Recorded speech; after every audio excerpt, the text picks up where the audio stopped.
The Pittsburgh Penguins. Before we get on the Pittsburgh Penguins, I made a joke 2 podcasts ago with Bob McKenzie when we were talking about Bobby Margarita, and I said, good thing you didn't put too much sugar, causes hangovers. And I said, speaking of hangovers, and it was like a funny little segue. Somebody commented on YouTube and said, "You're not funny. Don't try to be funny." Wow. Well, at least they're being honest. Yeah. Well, you know what? I appreciated the fact that it wasn't mean. Sometimes, it was just, sometimes I would say that too. That you're not funny. No, to you. I know. I'm just joshing with you, Dylan. I'm well aware. We are Pittsburgh Penguins. Okay, yep. Well, we've only got 2 topics to go. Pittsburgh Penguins, for a change, decided to buy at the trade deadline. Shocker. This is a huge departure from the Jim Rutherford years where they would, checks notes, buy at the trade deadline. Yeah. They picked up a fascinating piece, though, in Rickard Rakell. Now, would you at this point consider them a legitimate Stanley Cup contender? Yes. Yes. Tell me why. Well, because they're good. And I mean, this would not be a case of just get in and anything can happen. I mean, when you've got Chris Letang, Sidney Crosby, and Evgeny Malkin, who have done it 3 times and know what it takes, you've got a chance. You've got a chance. They can't beat the Rangers. They lost again to them last night. So if they face the Rangers, they might be submarined.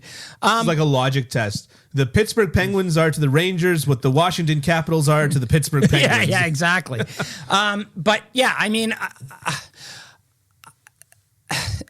every year we wait for it to happen, right? For them to fall off a cliff. Yeah, every year we wait, and we'll wait for it next year. Yeah. And we'll wait for it the year after. Yeah. It hasn't happened yet. Yeah. That precipitous decline has not happened yet. Yeah. But part of the reason is that Evgeny Malkin, Chris Letang, and Sidney Crosby are such incredible pros. Yeah. That they just keep coming back and being good. Yeah. But it's also because of the fact that they have found a lot of players where other people weren't looking. They found Brian Rust, Jake Gensel, those guys that they've filled in with have been excellent. Tristan Jarry is having a very good bounce back year, like very, very good bounce back year. Yeah. So the question now is, can he do it in the playoffs? Yeah. Does he implode in the playoffs? If he implodes in the playoffs, they're done. They're done. I mean, that could be said of almost any goaltender in the playoffs. That could be said of any goaltender in the playoffs. But you go into the playoffs knowing that Andrei Vasilevsky's not going to implode. Yeah. There are guys that aren't going to implode, right? Yeah. You don't know with Tristan Jarry. Yeah. Tristan Jarry. So, I mean, if they can get way above average goaltending and things, it's just a matter of things coming together, right? So, I mean, you could make the argument that if any team could get way above average goaltending, that they could. I mean, Montreal last year was just Carey Price and those other fellas. Yeah, exactly. Right. But I mean, I like what they've got. I mean, Brian Boyle's having a good year, like that. That's a feel-good story as well. Yeah, right? It's great. It's great. So, yeah, do I think they're going to win the Stanley Cup? No. Do I think they could? Yes. Yeah. But again, I mean, and Rickard Rakell is like, he was a good pickup. He was a really good pickup. He's kind of a playoff guy too. Yeah, but I'm kind of wondering where he became the second coming of like Rocket Richard. Yeah, I know. You know what I mean? Like he's a good pickup. He's a really good pickup. But I mean, he's good. He's a top 6 guy. When he came on Habs petition in the offseason or after the offseason when Montreal got Christian Dvorak. And like the Habs fans are going crazy about this guy on Twitter. And you went, when did Christian Dvorak become the second coming of Mark Messier?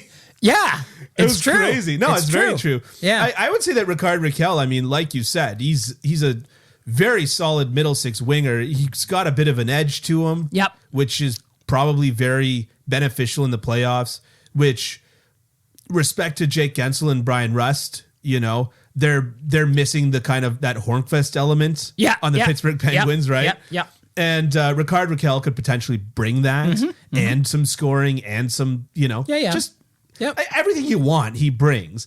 I agree. He's not, he's not Richard, right? Yeah. But in fairness, with the legend that surrounded Richard is not really Richard anymore now, is he? It's kind of like when the goalie wrote that book about the Gordie Howe, and he said that Gordie Howe only had 2 Gordie Howe hat tricks in his career. I don't think he had any. I don't think he had any. What's his name? Ken Dryden wrote a book. The goalie. Yeah. That one? Yeah. No. Ken Dryden wrote a book. Yeah, the guy that won like 6 Stanley Cups. Yeah, him. Yeah, a bunch of Vezina trophies. Yeah. Yep. Okay. You're familiar with his work. Yes. Yeah. I'm not sure that Gordie Howe even had one in his career. I was listening to Ken Dryden being interviewed on CBC, and he said he had 2. Oh, really? But my point is that the legend of Gordie Howe is bigger than Gordie Howe at this stage of the game, right? Yeah. Anyways, I'd say, like, for the Pittsburgh Penguins, I don't consider them a bona fide contender. I would, of course, with Crosby and Malkin and Letang, you have to put them down as a dark horse. But they're just 100% a step below, the Florida Panthers, the Tampa Bay Lightning, the Colorado Avalanche. And if Vegas gets healthy, I say this knowing that I opened myself up to ridicule again, but if Vegas gets healthy, I put them potentially in that category. I don't. I know you don't. But the thing is, Dylan, is that they don't have to worry about both the Florida Panthers and the Tampa Bay Lightning. They only have to worry about one of them. Yeah. Because only one of them is getting out of the second round. Potentially none. To be honest, because like there's a world here where the Florida Panthers get the same awakening that the Tampa Bay Lightning got at the hands of the Columbus Blue Jackets. Right. Yeah. There's possible. a world here where that That's happens. possible. I don't see that happening. Yeah. I look at Florida's defense. Yeah. Holy smokes. Especially if Ekblad's healthy. If Ekblad's healthy, then you've got Ekblad, Uyghur, 2 big, miserable SOBs to play against. Yeah. And then you've got Sherratt, Gudas on the second line. Oh, thank God Ekblad and Uyghur are off the ice. Well, now we get to face Sherratt and Radko Gundas. Gundas. Anyways, but that being said, Bobrovsky he let in a lot of goals last night against the Montreal Canadiens. He does that sometimes. He does. Yeah. And so, anyways, I don't consider the Pittsburgh Penguins to be a bona fide Stanley Cup contender. Unfortunately, at this point, they have first round exit written out to me. It could very well be. Could very well be. You never know.